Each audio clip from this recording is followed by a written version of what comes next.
Saya selama ini kalau di teman-teman sebut skala, saya taunya tentang peta dunia Pak, satu Oh banding gitu ya. sekian. Gitu.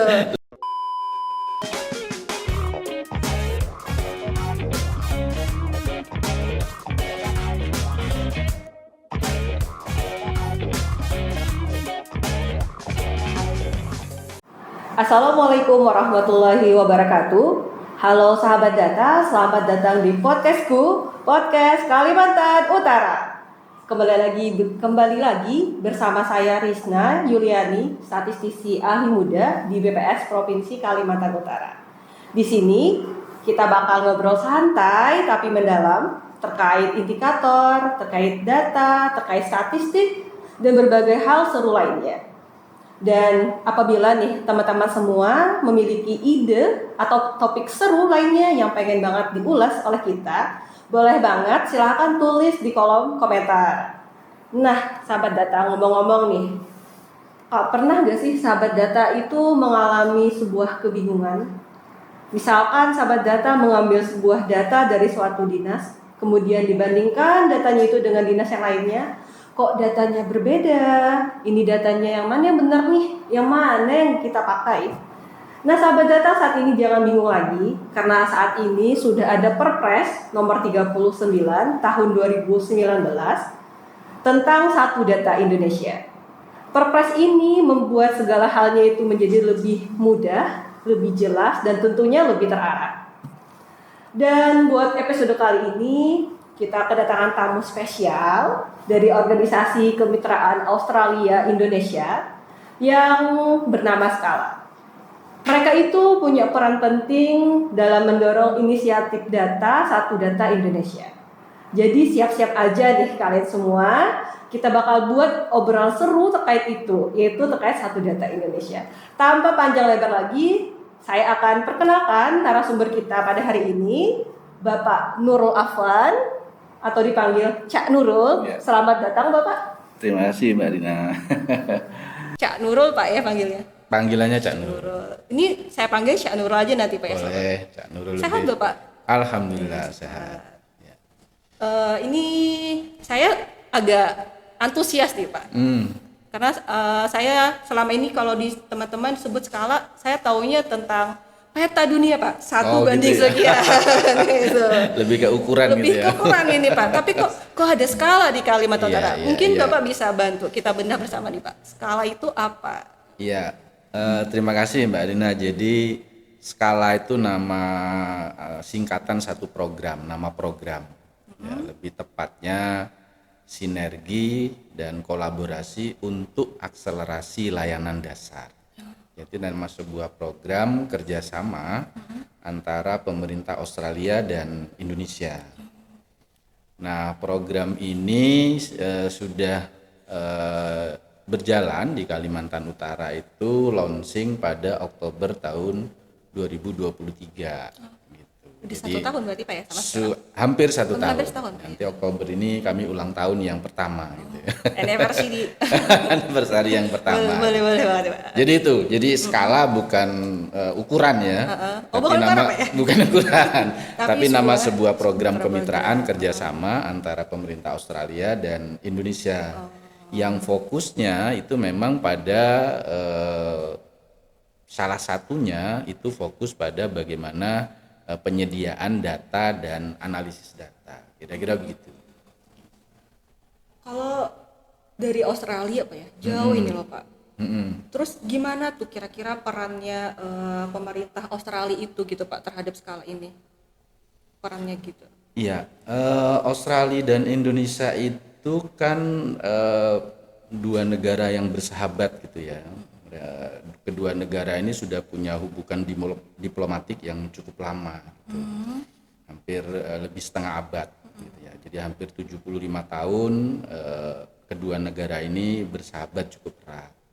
Dan secara bilateral kemudian kedua negara menyepakati untuk bekerja sama, namanya kemitraan program gitu. Nah, kemitraan program ini sebagai sebuah bentuk ya bagaimana sebuah negara yang sahabat gitu ya, untuk bisa kemudian mengetahui apa saja yang bisa dibantu oleh pemerintah Australia. Maka lahirlah kerjasama kemitraan namanya program skala ini. Jadi Australia sebagai salah satu donor yang kemudian membiayai program-program yang diperlukan oleh pemerintah Indonesia dalam rangka mengurangi kemiskinan dan mengatasi kesenjangan daerah melalui penyediaan layanan dasar. Kira-kira begitu kenapa Australia kemudian punya program yang namanya skala. Karena di luar skala juga banyak program-program kemitraan yang dibiayai oleh pemerintah Australia melalui hibah. Oh, Jadi ini hibah. skala juga dari program hibahnya dari Australia Ya, juga. betul. Jadi selama itu campur tangannya terkait yang tadi layanan dasar itu tadi, dan itu juga sumbernya dari hibahnya gitu Pak ya? Ya, jadi program ini didesain bersama. Yang diwakili oleh pemerintah Indonesia melalui Kementerian Bappenas dan Kementerian Dalam Negeri dan Kementerian Keuangan. Gitu. Jadi ini program yang dirancang bersama. Jadi bukan program top down yang dari pemerintah Australia kemudian dibawa ke sini, tidak. Tapi pemerintah Australia dan Indonesia mencoba kemudian melakukan analisis apa sih responsif kebijakan yang perlu dibantu dan kemudian diperlukan sebuah terobosan program kemitraan. Kira-kira begitu. Kira-kira kayak gitu berarti Ya. hasil kolaborasi dari negaranya, dari tadi saya nangkapnya dari kementerian dan Bappenas, terus diulas dimasak matang gitu sampai akhirnya jadilah program skala ini gitu, dan ada tadi bantuan hibah juga dari pemerintah Australinya gitu Pak ya. Terus terkait pemilihan kan Pak ya, maksudnya kita tahu sendiri Indonesia ini banyak provinsinya. Ini kenapa sih Kaltara gitu Pak yang terpilih gitu? Kenapa Kalimantan Utara gitu ya? Kenapa kok gak Kalimantan yang lain gitu? Iya, kenapa bukan Kalimantan lain? Kenapa Kaltara yang diintervensi gitu Pak ya? Iya. Jadi executing agency di pemerintah Indonesia seperti yang saya sampaikan tadi itu ada 3 kementerian besar yang menjadi leading sektornya program skala. Bappenas, Kementerian Keuangan, dan Kementerian Dalam Negeri. Nah, bersama dengan perwakilan Kementerian Indonesia ini kemudian mereka melakukan sebuah pemilihan lokasi berdasarkan kriteria. Salah satunya adalah menggunakan indeks kemiskinan, tingkat kemiskinan di satu daerah, tingkat capaian layanan dasar, misalnya indeks pembangunan manusia, atau tingkat kesetaraan gender melalui indeks pembangunan gender atau indeks kesetaraan gender, dan tingkat disparitas kesenjangan di satu wilayah. Nah, berdasarkan kriteria-kriteria itu, maka kemudian Kalimantan Utara dengan spesifik tertentu ya, karena Kaltara ini kan juga masuk dalam kategori wilayah 3T gitu ya. 3T Pak ya? Betul. Nah, itu juga menjadikan salah satu prioritas kenapa salah satu lokasi skala itu adalah Kalimantan Utara di antara beberapa provinsi yang lain ya. Dengan pertimbangan berbagai Dengan pertimbangan kriteria tadi, yang tadi yang sudah digodok bersama antara pemerintah Australia, dalam hal ini diwakili oleh Kedutaan Besar Australia di Indonesia bersama dengan pemerintah Indonesia melalui 3 kementerian teknis. Kira-kira. Tadi menyebutkan 3T Pak ya, mungkin bisa dijelaskan nih biar teman-teman pada tahu juga 3T itu apa gitu Pak? 3T itu kan wilayah terdepan, terluar, dan tertinggal. Terdepan, terluar, dan tertinggal. Iya. Dengan adanya indikator tadi, makanya juga Kalimantan Utara dilihat dari sisi kemiskinan, Pak ya, ketimpangan gender dan IPM-nya juga, Iya, IPM makanya juga. terpilihlah Kaltara sebagai salah satu gitu lokasi, Pak, di antara gitu. 7 provinsi yang lain di Indonesia. Oh, ada 7 Iya. Boleh disepilin nih Pak selain yang 7 itu Pak? Oh, selain Kaltara. Iya, selain Kaltara. Ada di wilayah Indonesia Timur itu ada Nusa Tenggara Timur. Oh, daerah-daerah agak memang mojok Pak ya? Iya, Mojok memang ya? yang disesuai dengan kriteria tadi itu. Kriteria Dengan tadi. tingkat kemiskinan, tingkat layanan dasar yang masih rendah, kemudian tingkat pembangunan gender yang masih mungkin belum maksimal. Ada Nusa Tenggara Barat, ada Maluku, ada Gorontalo, ada Gorontalo Papua. masuk? Gorontalo masuk. Papua sekarang semua masuk. Masuk. Ya, kan ada pemekaran 3 provinsi baru termasuk ya. juga yang provinsi barunya juga udah termasuk Sudah di termasuk lognya. plus Aceh. Itu beberapa provinsi yang jadi wilayahnya skala. Oke. Mbak Rina. Ini menarik nih Pak, karena udah kita udah paham bersama apa itu gimana dia terpilihnya lokusnya tadi. Sekarang saya lebih penasaran nih Pak. Tujuan akhirnya itu skala bagaimana ya Pak? Kalau goalnya, tujuan akhirnya skala seperti yang saya sampaikan sesuai dengan kriteria tadi itu adalah membantu pemerintah Indonesia mengurangi kemiskinan. Itu yang pertama. Kita tahu Kaltara dengan wilayah terdepan, terluar, dan tertinggalnya itu masih banyak sekali masyarakat miskin yang mungkin sampai dengan hari ini masih tinggi dan belum terdeteksi karena wilayah 3T. Yang kedua, mengatasi kesenjangan, ketimpangan, disparitas antar wilayah. Kita tahu misalnya di Bulungan ini majunya seperti apa. Kemudian kita lihat di Nunukan, di Pulau Sebatik itu seperti apa. Belum lagi di wilayah pedalaman. Mereka juga mereka belum juga menikmati negara Indonesia ini merdeka, punya sinyal yang bagus gitu kan. Pendidikan sekolah yang bagus, pendapatan yang memadai. Nah, itu disparitas kesenjangan antar wilayah gitu. Padahal itu masih dalam satu kabupaten Pak ya? Masih dalam satu lingkup kabupaten. Belum kita lihat dari luasnya gitu. Betul. Nah, strateginya skala untuk bisa memenuhi itu adalah mengatasi kemiskinan melalui penyediaan layanan dasar.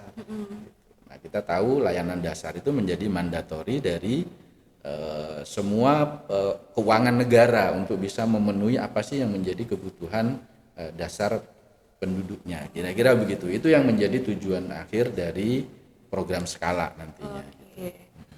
Sama ini Pak.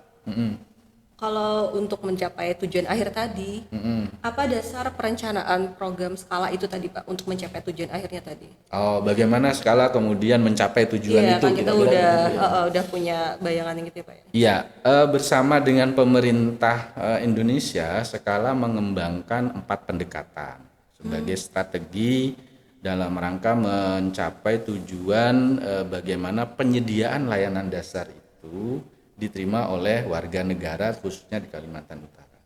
Yang pertama, pendekatannya adalah melalui pengelolaan keuangan publik.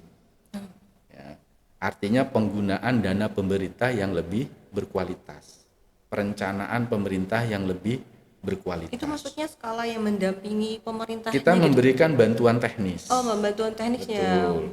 Mulai dari serangkaian penyusunan perencanaan baik itu jangka panjang, jangka menengah maupun tahunan. Kita tahu di pemerintah itu kan selalu ada rencana.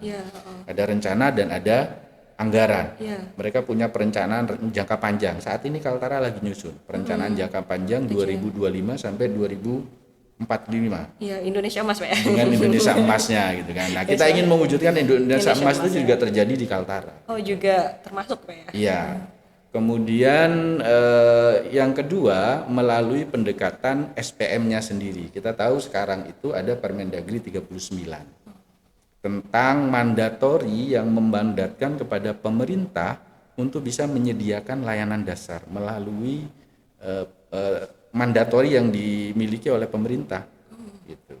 Nah, melalui penyediaan layanan dasar yang namanya standar pelayanan minimal. SPM tadi. SPM Standar tadi. Pelayanan Minimal. Betul. Oh, dan itu di setiap instansi atau dinas-dinas gitu Pak? Enggak, atau semuanya juga di SPM itu ada 6 jenis layanan dasar. Gitu. Yang harus dipastikan pemerintah memastikan pada penyediaan bagi penduduknya untuk bisa menikmati minimal layanan dasar itu. Yang pertama adalah pendidikan, dua kesehatan. Gitu ini kan?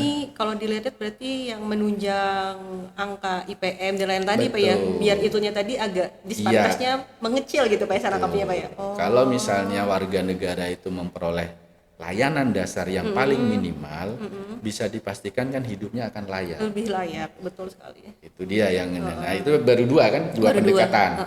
Nah, pendekatan yang ketiga yang sesuai dengan tema kita hari ini. Satu data Indonesia. Tentang bagaimana skala memastikan penggunaan data yang lebih tepat untuk perencanaan dan penganggaran. Jadi kalau sudah uangnya ada, ya kan, ini direncanakan dengan baik, gitu kan. Kemudian dipastikan pemerintah paham tentang apa saja layanan dasarnya, siapa yang jadi sasaran, itu data. Betul. Ya kan? Dari paling dasar sudah dibenahi tadi Pak ya, ada anggarannya, terus juga dirancang lebih baik dan pemanfaatan datanya. Iya. Nah, pendekatan pemanfaatan data dan analisis ini menjadi pendekatan ketiga, bagaimana skala memastikan pemerintah Provinsi Kalimantan Utara ini punya satu data.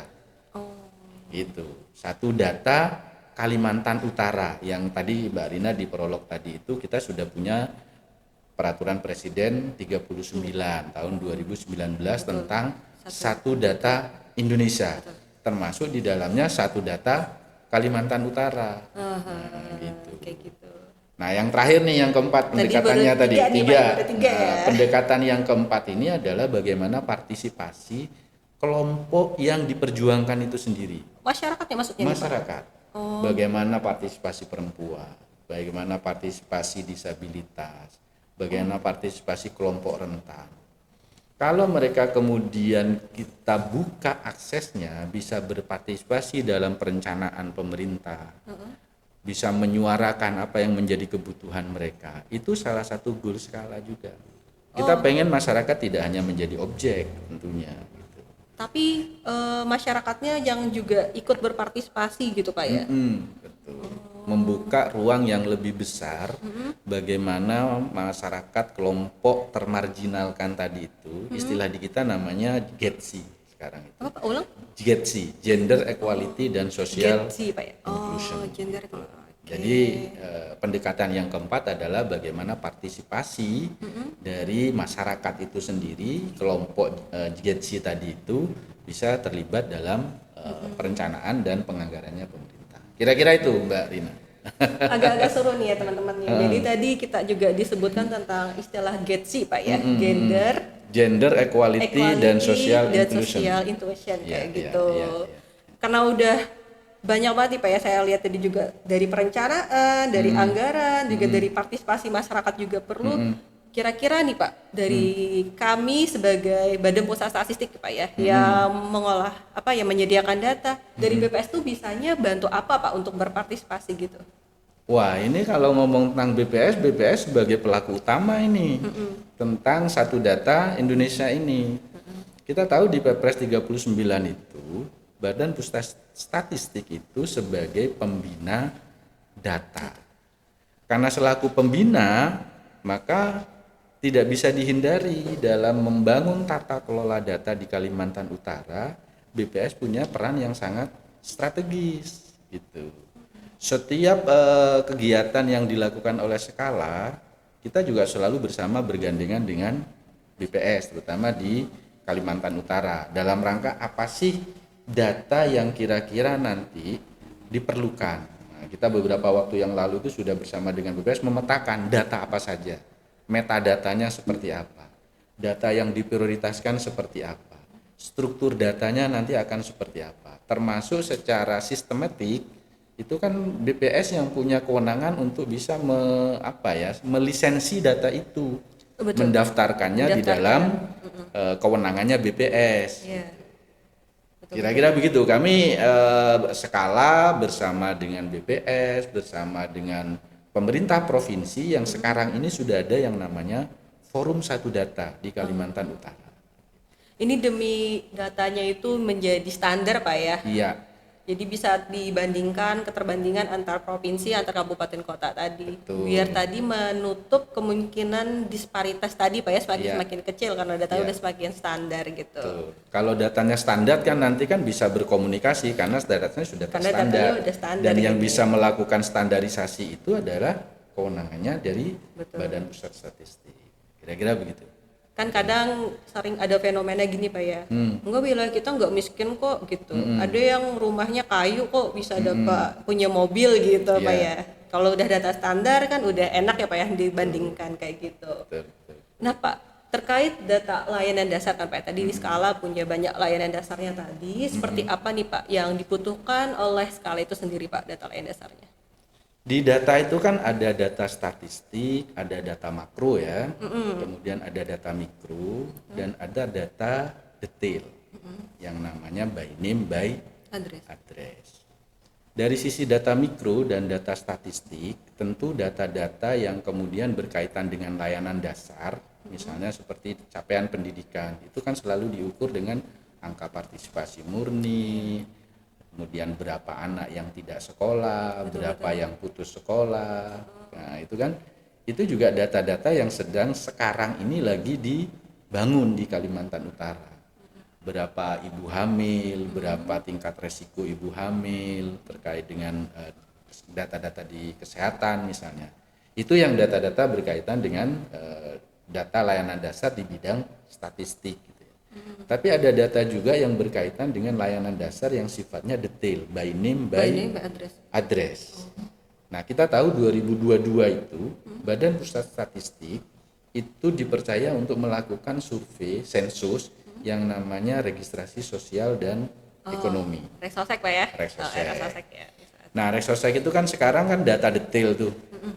Yang sekarang oleh Bappenas dibantu oleh Skala, data Reksosek itu sekarang ada di satu tempat di platform yang namanya Sepakat.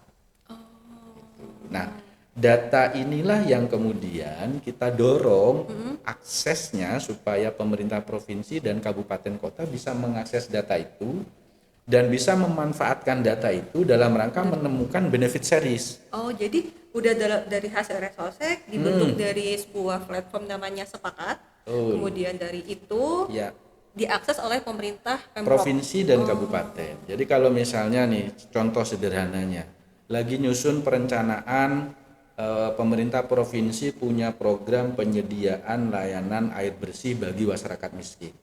Di data itu kan ada di Reksosek. Mereka tinggal pergi ke aplikasi Sepakat dan data Reksosek itu filter dengan beberapa kriterianya itu akan keluar daftar nama keluarga yang belum memiliki atau belum memiliki akses terhadap layanan bersih, air bersih kira-kira begitu. Nah, data ini yang bisa dimanfaatkan oleh pemerintah provinsi untuk menyusun sasaran dari program layanan air bersih. Nah, kira-kira begitu. Terus Pak, terkait kepentingannya Skala gitu Pak ya dalam SDI ini tuh seperti apa ya Pak? Kalau kita sendiri dari si Skala sebetulnya kepentingan kita itu bagaimana pemerintah provinsi itu kemudian aware dan kemudian memanfaatkan data itu, jadi menyusun perencanaan dan penganggaran berbasis data. Itu kepentingan kita untuk bisa memastikan bahwa benefit series itu lebih tepat sasaran. Sasaran dari semua program pemerintah itu lebih akurat dan lebih tepat. Seperti yang Mbak Rina sampaikan tadi itu. Kalau misalnya berbicara tentang orang miskin, siapa sih orang miskin? Semua nanti bisa mengaku miskin. Betul. Tapi di dalam data Reksosek itu sudah jelas variabel orang miskin. Dari sisi rumah, dari sisi pendidikan, dari sisi ini. Nah, itulah yang kepentingan kita, bagaimana kemudian satu data ini bisa terwujud dulu dan baru kemudian dimanfaatkan oleh pemerintah dalam serangkaian penyusunan perencanaan dan penganggaran. Oke Pak. Terus Pak, kalau misalnya nih terkait yang disupportnya Skala itu yang seperti apa Pak?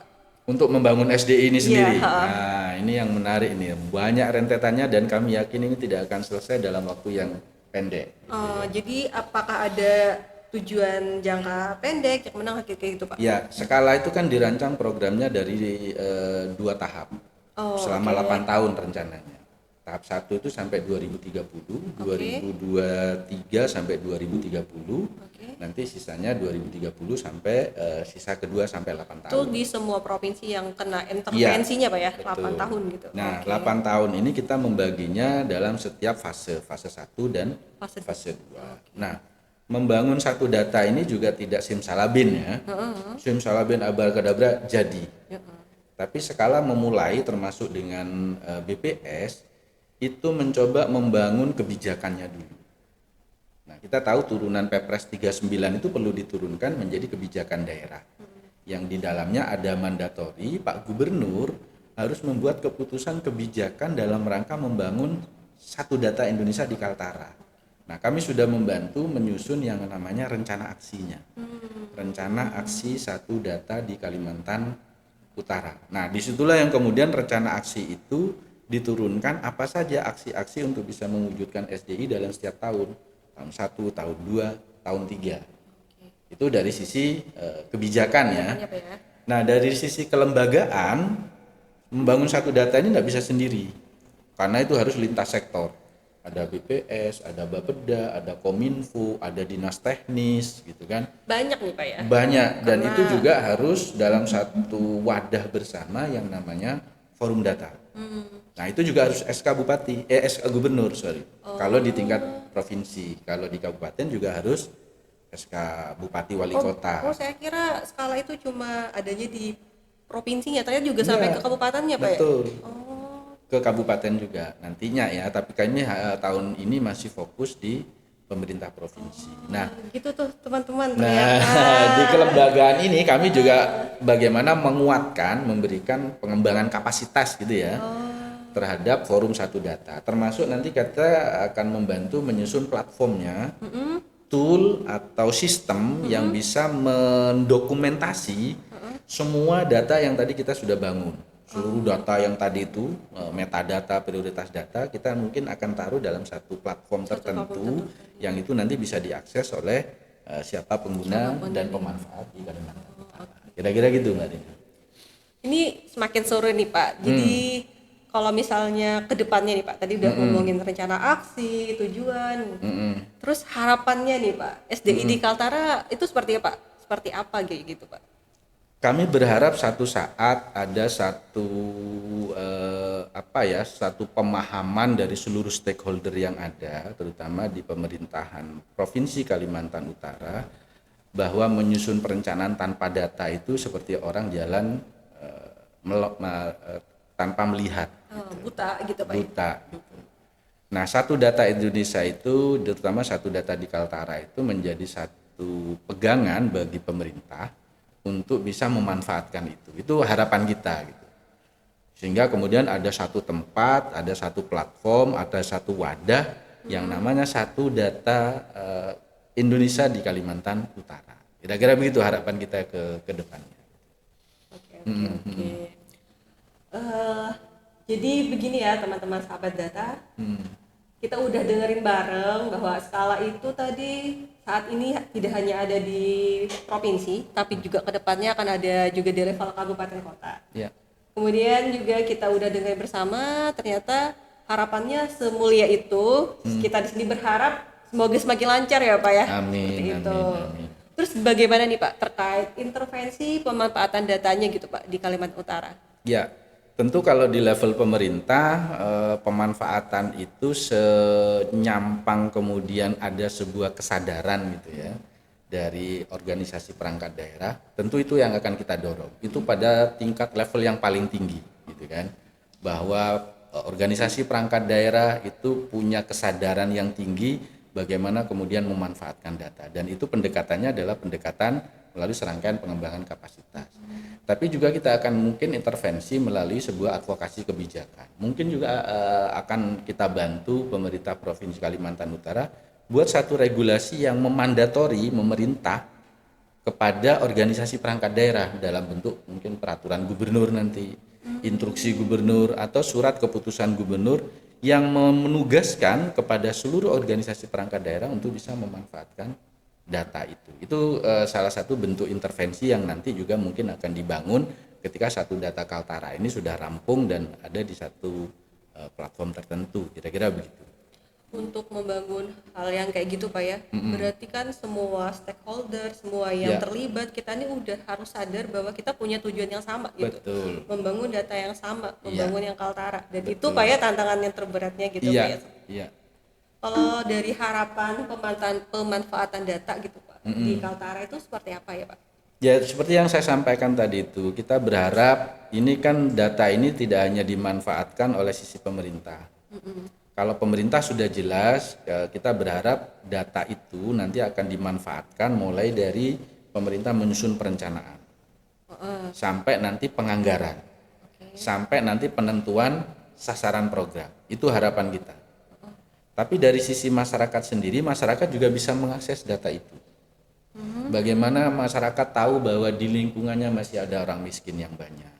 Bagaimana masyarakat tahu bahwa banyak anak yang belum menikmati pendidikan, anak tidak sekolah misalnya, disabilitas yang belum mengenyam pendidikan, atau disabilitas yang kemudian perlu bantuan oleh pemerintah.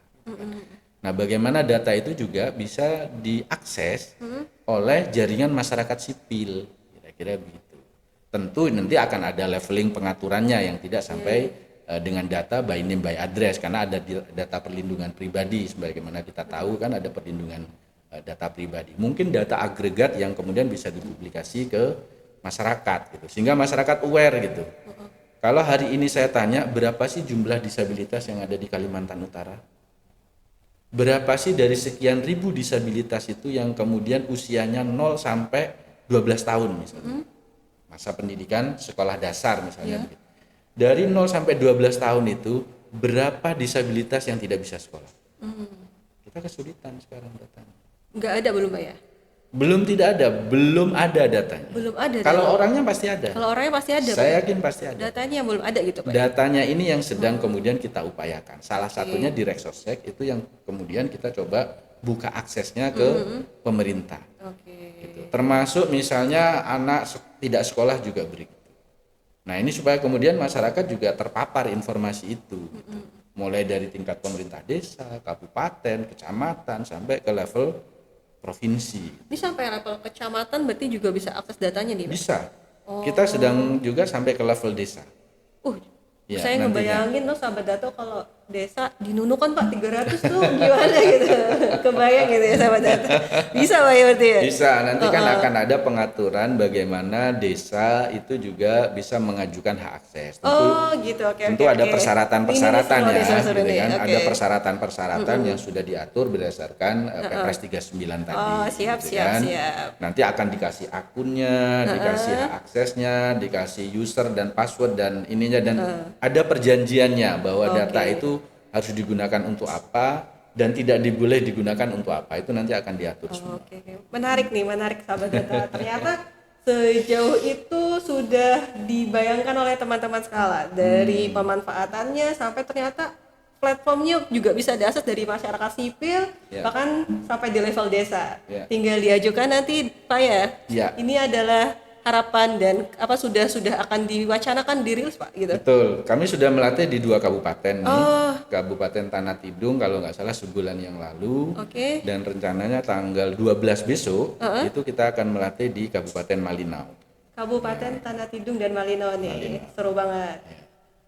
Tunggu di kabupaten berikutnya, kami akan datang. Tunggu di kabupaten berikutnya nih sahabat data. Ada sepilan nih Pak di mana gitu.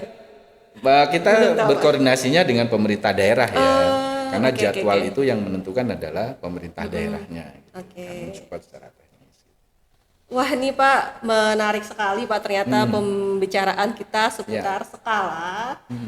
Selama saya mendengarkan sesi ini tuh ternyata tujuannya sangat-sangat mulia dan beririsan gitu Pak dengan BPS Pak ya, tentang Satu Data Indonesia selaku pembina datanya gitu, seperti itu. Saya sih berharap kedepannya ini programnya akan berjalan dengan baik gitu Pak. Tapi Pak sebelum itu saya kepikiran nih Pak, kebesit Pak ya. Yang Bapak rasakan selama ini kira-kira tantangan terberatnya itu apa Pak?